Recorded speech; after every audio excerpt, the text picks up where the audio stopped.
Ngayon mga kababayan, nakita nyo na ang hospital gown ng Makati Med ay ibang-iba doon sa palabas ni Kumar. Sabi ko nga, yung kanyang costume designer, costume director is palpak. Dapat man lang, may power naman si Lisa. Dapat naman Lisa, sanay ka naman magnakaw, buwa ka ng Genemis ka. Nagnakaw ka sana ng hospital gown sa Makati Med para kumpleto ang drama ninyo. So ngayon, alam niyo naman siguro na kaya nag-hospital gown ang pasyente, mga kababayan, para sa konbinyente. Both parties, pasyente, nurses, doctors, para, syempre, at ang tali niya nasa likod. Di ba? Alam niyo yan, di ba? So ngayon, mga kababayan, ano ang eksena ngayon? So right after ay nakipag-meet up, ito nga nagsisend sa akin kanina. Okay? Nakipag-meeting. Okay, ano sabi dito? Right. Nakipag-meeting, itong si, nakikita ba dito? Ayan. Nagpost si Lisa Marcos sa kanyang Instagram, pero binura niya rin later. I think binalik yata. Tignan ko lang Instagram kung binalik niya, ha. Nakipag-meeting nga dito, o nag-break bread daw sila. Okay? Tingnan natin ang hitad na kidnapper, si Lisa Marcos. Binalik niya na. Okay, so 9 hours ago. Nung pinost niya ito, mga after 5 minutes, binura niya. Okay, sabi niya, had a nice time breaking bread with the senators and their spouses. So kasama si Robin Padilla. Ayan, ang picture na yan. Ating nakikita. Ay, malabo. Nakaano kasi ako eh. Okay. Wag na. Okay. Pupuntahan nyo na lang sa Instagram niya. Kasama si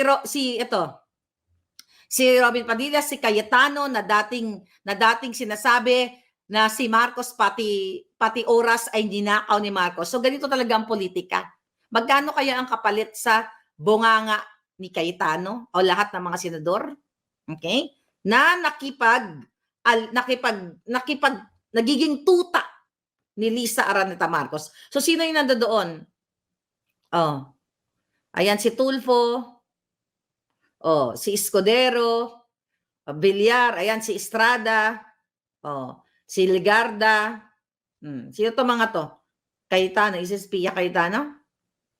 Yeah, Pia Cayetano, magkapatid. Ato si Gatchalian.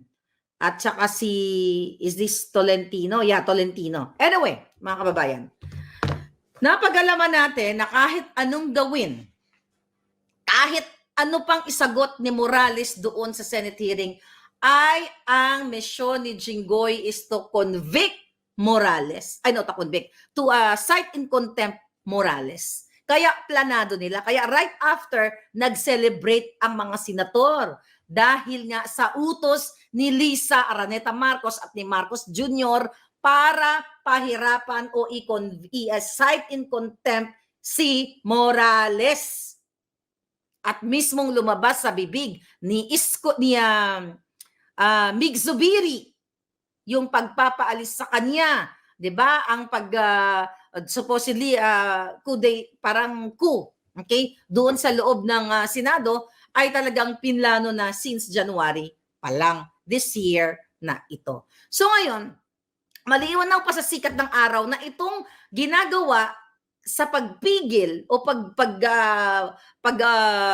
cancel for a while nitong PIDEA leaks na ito, ang utos si Marcos Jr. at itong si Bangag at itong si kidnapper. Pareho lang yan sila, Bangag at saka kidnapper. Diba?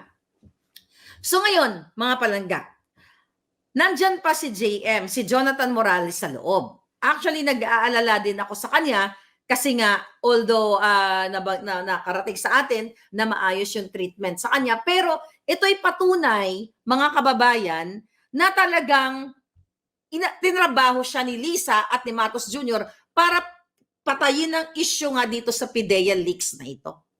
Imagine nyo, ang mga drama-drama ni Jinggoy na talagang inano niya si Morales, na kinontempt niya, naipaliwanag na paulit-ulit na lang, na-explain niya na yung sarili niya tungkol sa PDS na yan. Pero dahil siya ay talagang ang misyon niya, gawin yon kay Morales, Eh yun ang naging kahinatnan. Kaya nga sabi ko, mga kababayan, ang dapat i-contempt dito, itong si Jinggoy dapat ibalik sa kulungan. Yang jutang gininang yan, ikaw dapat ang ibalik sa kulungan. Magkano ang bayad sa'yo? Magkano, hindi pa ba sapat, Jinggoy, ang mga nineknok ninyo ng pamilya mo? Convicted nga plunderer ang pamilya mo. Pinardon lang. Hindi ka na nahiya. Na supposedly, the same with the Marcos, i-redeem mo sana, kung may ma-redeem ka man, ang tatay mo, na isang hibla na lang, di ba? Papatungo na kung saan siya patutungo. I'm not gonna say bad about your father, dahil hindi naman siya issue dito ngayon. Okay? In respect pa rin.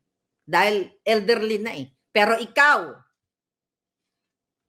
anong ginagawa mong panggigipit? Dapat po protektahan mo ang injustice na ginagawa na katulad kay Morris, pero ikaw mismo ang promotor. Ito mga drama-drama ni James, na pag-usapan nyo ito, na kunyari, Your Honor, nasa ospital siya. Ano sabi ng kanyang abogado, ni James Kumar?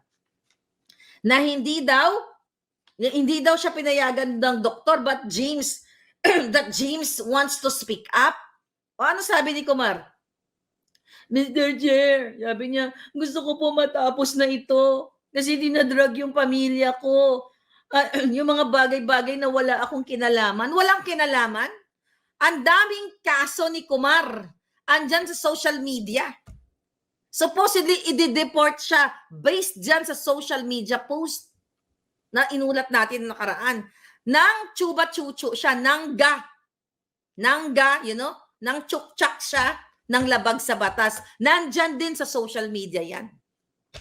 Dapat ito tutukan nyo, itong mekos-mekos na to, kung ano pa ang mga kaso, ano ang involvement ni Chis Escudero? Magjowa ba sila? Bakit sobrang sweet ang kanilang picture? Ano ang involvement ni Kumar sa mga politikong ito? Kasi ang pangalan ni Kumar, sa inyong kaalaman, James Kumar at ni Lisa Araneta Marcos at Chua, magkadikit sa UN na final ng distressed mother na sila ay kasabwat o nag-connive sila, nag-conspire sila sa dukot sa mga bata.